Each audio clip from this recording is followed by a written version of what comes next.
Hey guys, Prowl 1701 here, and today we're continuing our ranking of the Doctor Who seasons / series with classic and modern Who from worst to best. And right now we are at number 35 out of 41, as I'm also including the 2009 specials and the 50th anniversary specials as seasons. And at 35, I have season 20. So from classic Doctor Who, Peter Davison's second season as the Doctor. And it's not even so much the episodes, because a couple of them I haven't seen, so that's definitely going to affect it, because I haven't seen a couple of them. But I like a lot of the stories. This TARDIS team just doesn't quite work as me. One, the TARDIS is a little crowded with Nyssa Tegan and Adric. I'm not a huge fan of Adric with the Fifth Doctor. Oh wait, no, Adric's gone at this point. I take that back. Adric left in season 19, so we have Turlough. I like Turlough. I have a nostalgic attachment to Turlough because I liked it when I was little. Yeah, I guess the red hair was memorable. But to be honest, Turlough is just an okay companion to me. I feel like he doesn't really get fleshed out a lot. He gets some fleshing out in the original trilogies and the Black Guardian trilogy, and then right in his final episode of Planet of Fire. But he's not a essential companion. Tegan I like. I wish she had gotten fleshed out better too. I just happen to like her. I think Janet Fielding's great. And Sarah Sutton is, I like Sarah Sutton, but Nyssa is a very two-dimensional character, very two-dimensional. They never really did much with Nyssa. She was just kind of there. And then Davison himself is a very bland Doctor a lot of the times. You know, he never quite picked a direction to go. Now, he's done that more with Big Finish from what I hear, but he's a lot like Whittaker in the sense that it's kind of hard to get a firm grasp on his Doctor. Either that or his Doctor's inconsistent at times. Like sometimes he's too nice and other times he's too temperamental and almost like a younger Hartnell. So it's really hard to really get a firm grip on his Doctor. So that's part of the problem for me. Story-wise, I like Arc of Infinity. I don't think it's essential Doctor Who viewing, but I do think it's an underrated story. It has flaws. Omega's outfit's ridiculous, utterly ridiculous. And then the thing that's working for him, the little bird head, looks ridiculous. But on the other hand, it also has Michael Gough in it. I love me some Michael Gough. I like the story itself. On paper, it's a great story. I like the fact they brought Omega back. For the most part, there's that part of me that wishes they hadn't, but I think the story itself is good. I like Davison playing dual roles at the end and it not working out for Omega as he's pretty much disintegrating. That's pretty cool.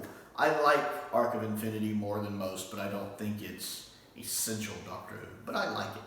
Snake Dance I've never seen, but considering how much I absolutely hate Kenda, and hate is the word, I can't stand Kenda, my least favorite Davison story. I don't have a lot of high hopes for Snake Dance, to be honest. And that could be one of the reasons why the story is so low. I'm literally penalizing a season for a story I haven't seen. The Black Guardian trilogy, I like Maldron Undead, but it's one of those, I like Maldron Undead. Not, I like Maldron Undead, it's, I like Maldron Undead. I'm always happy to see Nicholas Courtney back. I like the Brigadier, it's great to see him back. It's the first time we'd seen him since Terror of the Zygons.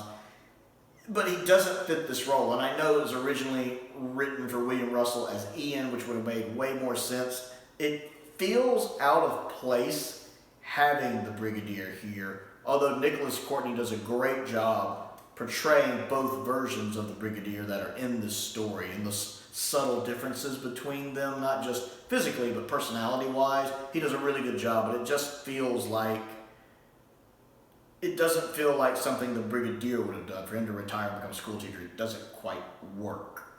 The makeup design for Maldron looks weird. Their faces with the brains, I never liked that. I just think that was a very piss-poor design choice for them. I get why I did it, but I never liked the little, it looks goofy. I don't like it.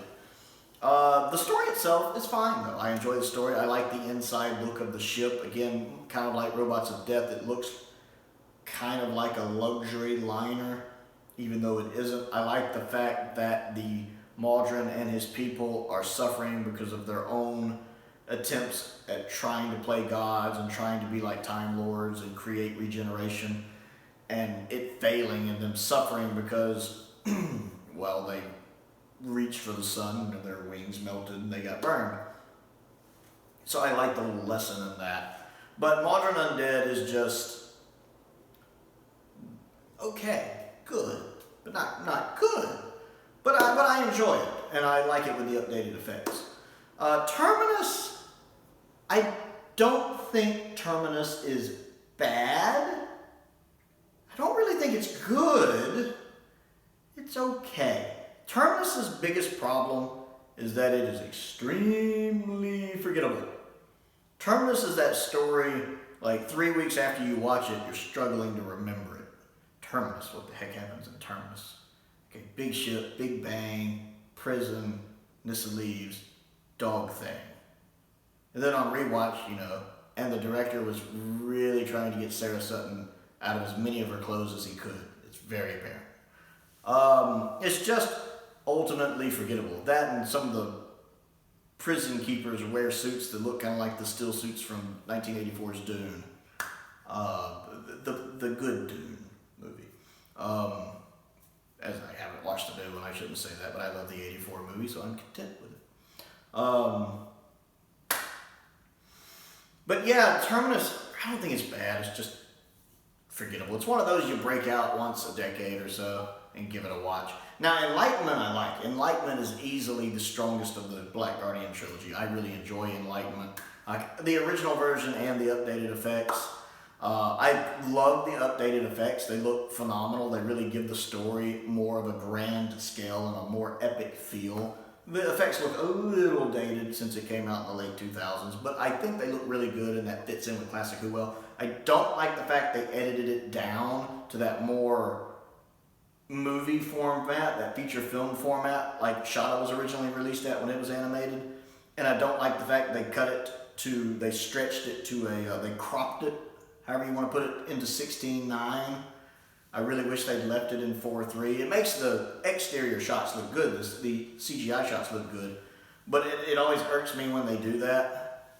I would much prefer on the season 20 box set if they did have like an episodic version of it with the updated effects, kind of like what they did for Shada when they did the season 17 box set. We finally got it in episodic form. I'd really love to get the special edition of Enlightenment in episodic form with the edited out footage restored. I would like that because I very much enjoy Enlightenment. It's one of the highlights of the season for me. And then we have King's Demons? That was the season finale. I haven't seen King's Demons either. I do want to see King's Demons. Actually, I really want to see King's Demons. That's like the number one. That's the number one Classic Who story on my list of stories I haven't seen. When I was ranking my stories I haven't seen for Classic Who, it was number one. I do want to see King's Demons a lot.